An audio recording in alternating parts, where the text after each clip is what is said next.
You're listening to On Fire Concerts Artist Interview Series with your host, Ron Johnson. Hey folks, it's Ron, and I am here with the Malpass Brothers for our January Artist Interview of the Month, and we thank y'all for being with us today. Thank you, sir. Glad to be here. Yes, sir. Thank you for coming by. And y'all were on the Opry last night and tonight. Yes, sir. It's always an honor to be on there. 2 nights in a row is quite fun for sure. Quite fun. So, we're going to do just a little bit of facts about the Malpass Brothers, and then we'll let y'all do a couple of songs for us. You're from North Carolina, I believe? We are, yes, sir. We're from Goldsboro, North Carolina. It's the eastern part of the state. A lot of farming and all that good stuff down that way. And I had seen an interview recently that I was actually impressed with, that y'all were talking about when, for a long time, when you traveled on the road, you would go home and y'all would go back to your regular jobs. Yes, sir. You know, I tell people, I promote concerts for 20 years, but I have a regular job. Exactly, Otherwise, I'd be hungry. Yeah, we got to pay the light bill. Yeah. But y'all did that for so long, and now you just decided to go. Well, you know, it was getting hard to keep the schedule on the road and be, you know, doing mechanic work and farming too. Taylor still does some hay farming stuff on the side, and I still mess with old cars, you know, but it just got. But for many years we did. I was a transmission mechanic and he was a farmer. Years ago, I tell people back in my youth, and I don't remember back that far nowadays, but I worked at a place called Mr. Transmission. Oh man, yeah, I know about Mr. Transmission. Builder? I was a builder, and I started out as remove and replace. We had them on the shelf, and then got into building, and I did 100 line, front end alignments and brakes, front ends, all that stuff. I've done that stuff too. It's been years ago though, and I'm glad I got out of it. Well, you know, I enjoyed it, but and you know, really. And nowadays these cars, man, good, and I'm lost. Oh yeah, and You know, the sub transmission, I don't have dipstick. Yeah. Well, you know, people ask us all the time, say, "What's easier, doing a regular job?" And of course, the regular job's easier because you're home at night. You know, there's a lot of sacrifices when you do this traveling. Right. No sleep, and not eating, and riding on a bus. But we love it, so that's why we do it. And I know you said farming, but you did tobacco and everything. Yes, sir. Yeah, I worked on a great big tobacco farm for a friend of mine there in Wayne County where we lived, and we had about 1,500 acres worth of stuff we tended. That's just so remarkable that you would go home and still look forward to going to work again. Nowadays, when a lot of people, unfortunately, don't. Well, you know, we were raised in a family, you know, where you work and you that's what you do. You know, you keep going. You know, my dad says you're always welcome here as long as you're working. That's right. My aunt said one time. Keeps you grounded too. Yeah. My aunt said one time one of the ugliest words you can say around my granny and grandma was vacation. Yeah. Yeah. So, talking about your grandma and your granddad, you grew up early on listening to music that was by both sides of the. It was. Our mom's father was a Methodist preacher and sang and played, and then my dad's dad played and ran a little honky tonk. And Fat Taylor's got his guitar today. That's a '68 Yamaha that we learned how to play on. We decided to bring it with us to the Opry, and then this was Charlie Leuven's guitar. So we got a little history with us. But yeah, that's where we learned it. You talking about Charlie Leuven, just real quick. I had my best friend for years was a gentleman named Jerry Overcast. Okay, I don't know if you knew Jerry. Jerry was my buddy. They called him the photographer to the stars. Yes, sir. Him and Charlie was just like brothers for a long time, and then I remember for years we would go up to eat a lot up on Montego at the Smokehouse restaurant, and they had the Leuven Brothers. Oh yeah, I've heard about that. There. And then when that burned a couple years ago, they just what a tragedy. That was a tragedy. Yeah. But so an interesting fact that I don't think a lot of people know, because I thought I knew pretty much, and then I was reading and thought, do I know that or did I just forget that? Probably didn't know it. The Malpass Brothers were the opening act for Merle Haggard for 7 years. We were, yes, sir. We did that for 7 years. Man, that amazes, because Merle was there. There is no. I mean, what do you say other than Merle? Man, I thought that and Taylor too, but I thought Merle was the only country singer. You know, and to me, he was the epitome of what a country singer wants to be. Great writer, guitar player, singer. And you know, I told someone the other day, we were talking about Merle and Waylon and different ones, and even Chris, you know, Christopherson. And they come to Nashville today, and I just, you know, you wonder would they make it? Oh, I know, yeah. And that's a shame. It's changed so much, and you know, but there's a lot of people still love traditional country music. I promote the artists such as y'all, the traditional country artists. I mean, for 20 years I've worked with Gene Watson, Mickey Gilley, the Bellamy Brothers, David Ball, John Conley, Rhonda Vincent, the people that I love, that I grew up on and was fortunate enough to meet and work with and become friends with. Talking about that, one of our mutual friends, I think, is Rob Battle. Yeah, Rob's our booking agent. Yeah, Rob said, "I've got somebody y'all need." I said, "I know the Malpass." Boy, he's a good guy too. Rob is great. I love Rob. I've worked with him with the Bellamy's and Gene over the years. Well, and we've got a TV show coming on, and Gene's going to be on that, and in January we're filming, and the Bellamy's are going to be on the next. And that's going to be on RFD. On RFD, yeah. I seen a thing where I believe it was y'all sitting on the bus with Gene. Yeah, we did. Yeah, we talking about he's a really good friend. I've always been a huge fan. My dad always said there were two singers, Gene Watson, Merle Haggard, and I believe, man. I think he's right. I do too. Yeah. I mean, Gene's a great guy, and just he's been a friend. He's a car buddy and a music buddy. So as an old car. You know, as a promoter, when you book somebody, you think, will I sell enough tickets to cover? Yeah. And being a small promoter, such I've been blessed for 20 years, like I said, but I've worked with Gene so many times over the years. This in 24, I've got him like 4 times, and I'm thinking, you know, I told Gene on his 80th birthday at the Opry. I told him, I said, you know, you're one of the few Genes that, I said, you're the only one. I said that I would put in a cornfield because people would come and see you. Somebody asked us, well, he's going to be at our festival this year too. We're having a Malpass Brothers festival in Denton, North Carolina. He's coming. And I told somebody one time, they were like, who will draw? I said, Gene Watson.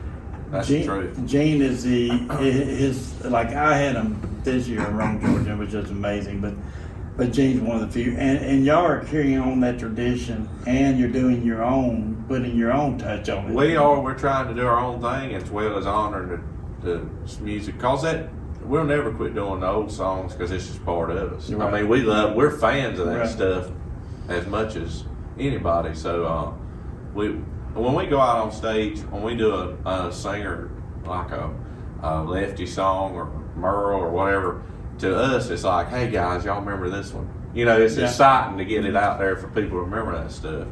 And now the younger folks are picking it. They are picking They it. want to hear it. They're just having to find it. You know? I had a lady come and tell me at a concert recently, and then there again with Gene, but was saying she had a 13-year-old grandson with her, first country music concert he ever been to, and he wanted to see Gene Watson. Oh man! And I thought, 13-year-old, you know, so, and Gene of course took time to say it. Oh yeah. And I thought that's amazing, 13-year-old. So you're reaching the young. So that's what I'm saying. He got good taste. Yeah, and so you want to tell us a little bit about where y'all got coming up? Well, of course in January we'll be in Jekyll Island, Georgia. We do a lot of bluegrass festivals. Of course, we're country, but we do our country thing at a lot of bluegrass festivals. Gene does the same thing. And then we've got, we'll be taping for 3 days, January 9th through the 11th in Fort Worth at the Stockyards for RFD. You can buy tickets to see that, actually. The Stockyard, if you've never been there, that's an man. place. Yeah, I love it. There's a lot going on. You can sit on a longhorn out there and take a picture. I want to see Taylor do that. I saw I thought I might T. Graham Brown. Ain't no telling what T. Graham might do. Well, T was out there with us. I want Taylor to get on one of those and let's turn him loose and let me just slap him. I made a mistake years ago. I don't know. It's been many years ago, but when Gilly was in Pasadena, getting on that bull they had. Oh yeah. And so just turn it up to 5. You know. I learned. Don't need to do that. Yeah. Take it slow. Take it slow. But so we're gonna let y'all do a couple of songs for us to close out with, and then I'll step back in. I'll get out of your way. The Malpass Brothers. We're gonna do a request we had. Thanks a lot.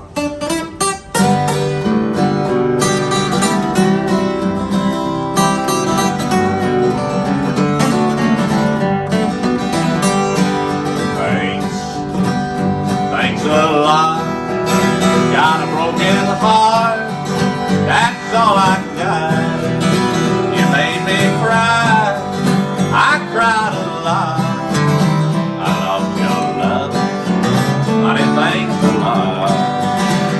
Told our friend I was passing by that you're not sorry that you made me cry. You said I deserve just what I got.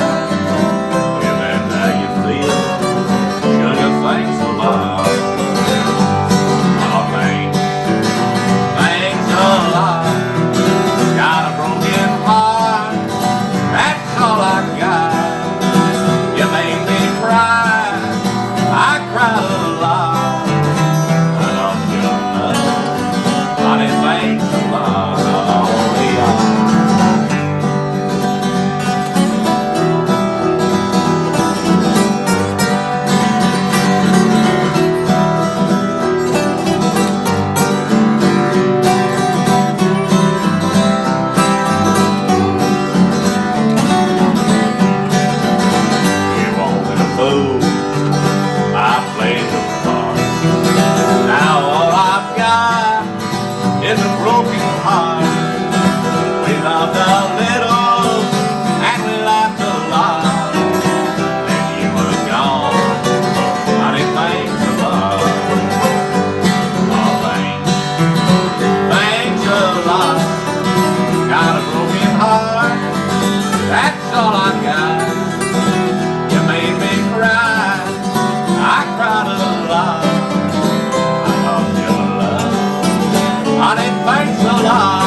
For you want to do something off the new record?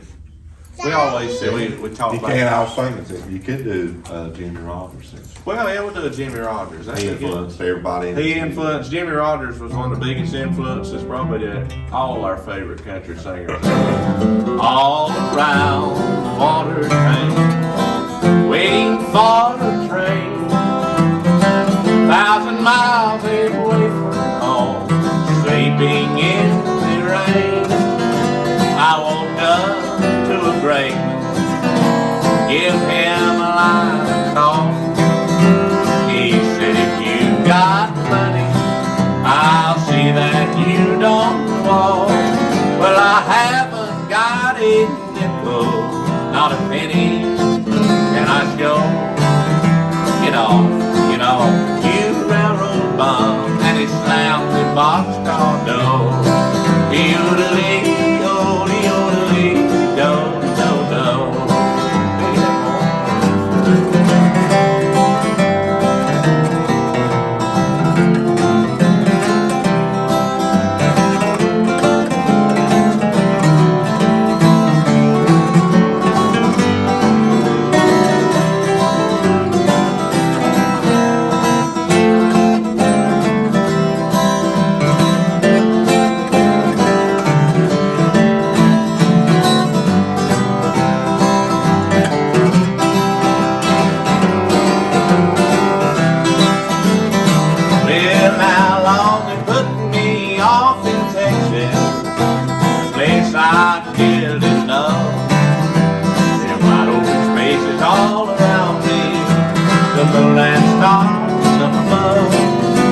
Nobody's saying ain't gonna be or to give me a helping hand. Lord, I'm on my way from Frisco. I'm going back to Dixieland. No, my pocketbook is empty and my heart is mighty full of pain. I'm 1,000 miles away from home, waiting for the train.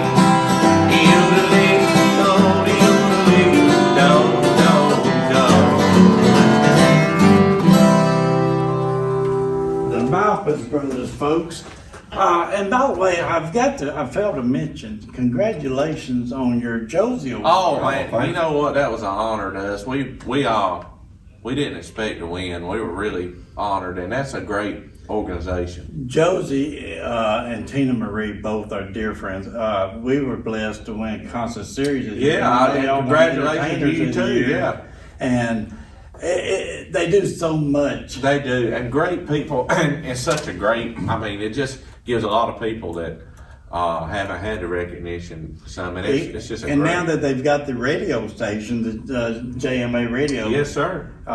It's a great thing. So check out the Josie Music Awards and Josie and Tina Marie. You'll be glad you did. But I want to say thank you to Chris. Hey, man, thank you for taking the time. And thank you for the 2 songs. That was awesome, folks. You don't get any better than the Malpass Brothers. Check their website out. Check them out on all the social media, and you'll be glad you did. So until next time, we'll see you then. Thank you, bud.